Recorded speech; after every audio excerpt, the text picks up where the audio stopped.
24 घण्टा ताजा खबरको लागि हाम्रो च्यानललाई सब्स्क्राइब गर्नुहोला, नजिक रहेको बेल आइकन दबाई हामीसँग जोडिनुहोला।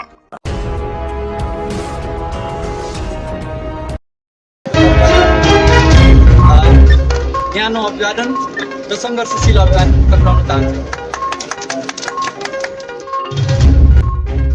एमसीसी को विरोध गर्ने सांसदलाई धमाधम बोलाउँदै अमेरिकी दूतावासले आखिर किन एमसीसी पास गर्न हस्ताक्षर गर्ने संसदहरूको हात काटेर ल्याए? प्रत्येक हातलाई 5-5 लाख दिने घोषणा। हेर्नुहोस् पुरा भिडियो सहित। राजेन्द्र महतोको नागरिकता छानबिन नगरी मधेसमै भौतिक कारबाही गर्ने रैथाने परिषदको चेतावनी। वैदेशिक शक्तिले एमसीसी सहित यी 3 कारणले गर्दा अदालतलाई प्रयोग गरेर ओलीलाई हटाएको आरोप। यदि एमसीसी पास भयो भने जस्तो सुकै पनि कदम चाल्न तयार छौं भन्दै अब जनताहरू सडकमा उत्रिने तयारीमा। अब हेर्नुहोस् पुरा समाचार। आदरणीय दर्शकबिन नमस्कार। सदाका दिन जस्तै आज पनि हामीले विशेष खबर लिएर उपस्थित भइसकेका छौं। खबर एकदमै महत्त्वपूर्ण रहेको छ। यदि तपाईले हामीलाई भर्खरै मात्रै हेर्दै हुनुहुन्छ भने हाम्रो च्यानललाई सब्स्क्राइब गरी नजिकै रहेको बेल आइकन दबाएर निरन्तर रूपमा खबरहरू प्रवाह गर्न सक्नुहुनेछ। अमेरिकाको मिलेनियम च्यालेन्ज कर्पोरेसन एमसीसी को विरोध गर्ने एक सांसदलाई नेपाल स्थित अमेरिकी राजदूतावासले बोलाएको छ। केही दिन अघि मात्र सामाजिक सञ्जालमा एमसीसी को विरोधमा स्ट्याटस लेखेका सांसदलाई बिहिबार राजदूतावासले छलफलका लागि बोलाएको हो। सामाजिक सञ्जालमा एमसीसी को विरोधमा स्ट्याटस लेखेकै आधारमा दूतावास बोलाइएको एक सांसदले जानकारी दिए। नेपाल सरकार र एमसीसी बीच सम्झौता भएको 4 वर्ष पूरा हुन लाग्दा समेत एमसीसी कार्यान्वयन भएको छैन। अमेरिकासँगको विशाल अनुदान सम्झौता मिलेनियम च्यालेन्ज सम्झौतालाई प्रतिनिधि सभामा अनुमोदनका निम्ति दर्ता गरिएको पनि लामो समय भइसकेको छ। देउवा यसअघि प्रधानमन्त्री हुँदा गरिएको सम्झौताको विषयमा विवाद भइरहेको छ। 2074 सालको भदौ 29 गते वासिङटनमा भएको एमसीसी सम्झौतामा नेपालका तर्फबाट तत्कालीन अर्थमन्त्री ज्ञानेन्द्र बहादुर कार्कीले हस्ताक्षर गरेका थिए। कार्की अहिले देउवा सरकारमा कानुन मन्त्री छन्। एमसीसी अनुमोदन भए अमेरिकाले 5 वर्षमा झण्डै 60 अर्ब रुपैयाँ नेपालको पूर्वाधार विकासको लागि अनुदान दिनेछ।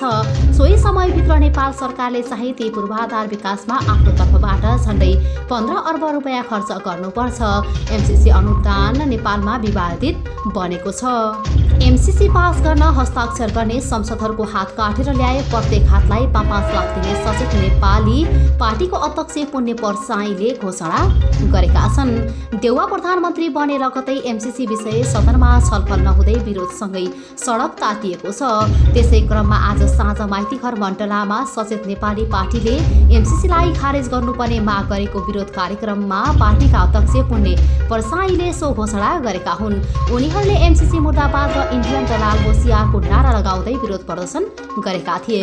अरूको दास भएर बाँच्नुभन्दा छातीमा गोली थापेर मर्नु राम्रो। 3 करोड नेपालीहरू रगत बगाएर तयार भएको तर एमसीसी कुनै हालतमा पास गर्न नदिने घोषणा समेत गरेका छन्। हामीले वीरताको इतिहास रचेर यो देश बनाएको आफ्नै देशको सेनालाई विश्वकै शक्तिशाली बनाउन लागेकोले नेपालमा अमेरिका सेना आएमा देख्न नचाहने बताएका छन्। त्यसबेला नेताहरूले नेपाली जनतालाई भ्रममा पारेर महाकाली जस्तो राष्ट्रघाती सम्झौता गर्दा अहिलेका प्रधानमन्त्री शेर बहादुर देउवा नै त्यसबेला पनि प्रधानमन्त्री भएको र माधव नेपाल प्रतिपक्षी दलको नेता भए पनि एक आपसमा मिलेर महाकाली नदी बेचेको र अहिले देश ठूलो अप्ठ्यारोमा परेको बताएका छन्। ओलीलाई बालुवाटारबाट बालकोट पुर्याउने 5 गठबन्धन देशबेचुवाहरूको गठबन्धन भएको आरोप लगाएका छन्। 5 सत्तापक्षीय गठबन्धनले महाकाली सन्धि जस्तै एमसीसी लगायत अन्य थुप्रै सन्धिहरू इन्डियासँग गर्न सक्ने भएकाले सबै जनताहरू समाधान रहनुपर्ने बताएका छन्। इन्डियन राजेन्द्र महतोसँगै भएको नागरिकता छानबिन हुनुपर्छ। रैथाने मधेसीहरू आफ्नो अधिकारको लडाईँ लड्न सक्षम छन्। अब इन्डियनलाई राजनीति गर्न दिँदैन। मध्यरातमा रैथानेहरू यसरी जुटे। नागरिकता सम्बन्धी अध्यादेश कार्यान्वयन नगर्ने सर्वोच्च अदालतले जारी गरेको अन्तरिम आदेशको स्वागत गर्दै रैथाने एकता परिषद सिराहाको टिम उमेश मण्डल राजेन्द्र महतोको नागरिकता छानबिन नगरे मधेसमै भौतिक कारबाही गर्न रैथाने परिषदको चेतावनी रैथाने परिषदका कार्यकर्ता उमेश मण्डलले दिएका छन्। चर्चित विश्लेषक एवं लेखक सौरभ केपी ओली शर्मा बहिर्गमनको असली कारण बाहिर ल्याएका छन्।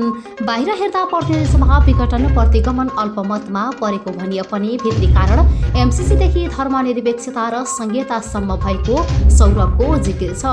ओलीकै पहलमा अर्थ मन्त्रालयको डेलिगेसन गएर हामी संसदबाट पारित गर्न सक्दैनौँ है भनेर अमेरिकामा भनेर कन्भिन्स गराएर आएका बेला ओलीको अर्थमन्त्री युवराज खतिवड़ाले अब पास गराउँछौँ भनेर चिठी लेख्नुभयो। एमसीसी पास गराउन माधव नेपाल मिलेको सौरभको तर्क छ। माधव नेपाल पक्षले शेरबहादुर देउवालाई भोट नहालेको भए ओली प्रतिको कुण्ठाले काम गरेको भन्ने आधार हुन्थ्यो। अरू कुरा इस्यु छैन भनेर भन्न मिल्थ्यो।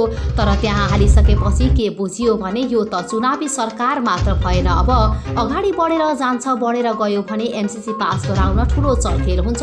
चुनाव अघि नै पास गराउन चलखेल धेरै हुन्छ। माधव नेपाल महासचिव भएर प्रलाई पोल्ने ओलीले किन चलाउन नपाउने? विश्लेषक सौरभले माधव नेपालले बदमासी गरेको तर्क गरे। विगतमा अध्यक्ष मनमोहन अधिकारी प्रधानमन्त्री हुँदा माधव नेपालले नटेरेको श्रीमती लिएर विश्व घुमेको उदाहरण पेश गर्दै पार्टीमा पेल्यो भन्दै जनमत पाएको प्रधानमन्त्रीलाई हटाएर अर्को दलको नेतालाई प्रधानमन्त्री बनाउनु जनमतको अपमान भएको बताएका छन्। माधव कुमार नेपालका 10औं गल्ती बताउन सक्छु, तर ओलीको एउटा मात्र गल्ती महाकाली सन्धिले नेपाललाई 1 खर्ब 20 अर्ब फाइदा हुन्छ भन्नु मात्रै हो।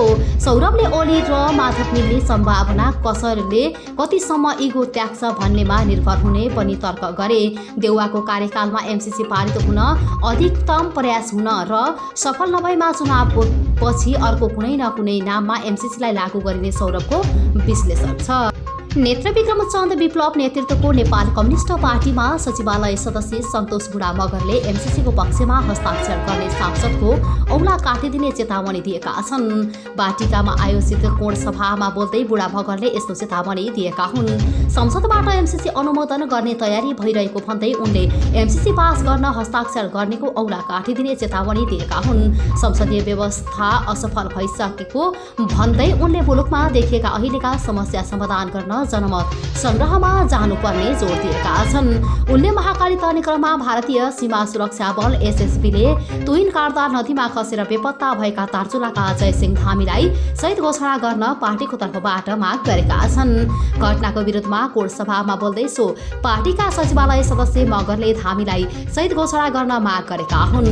भारतीय सुरक्षाकर्मीले तुहिन काटेर योजनाबद्ध रूपमा धामीको हत्या गरेको भन्दै उनले दोषीलाई कारबाही गर्न सरकारसँग माग गरेका छन्।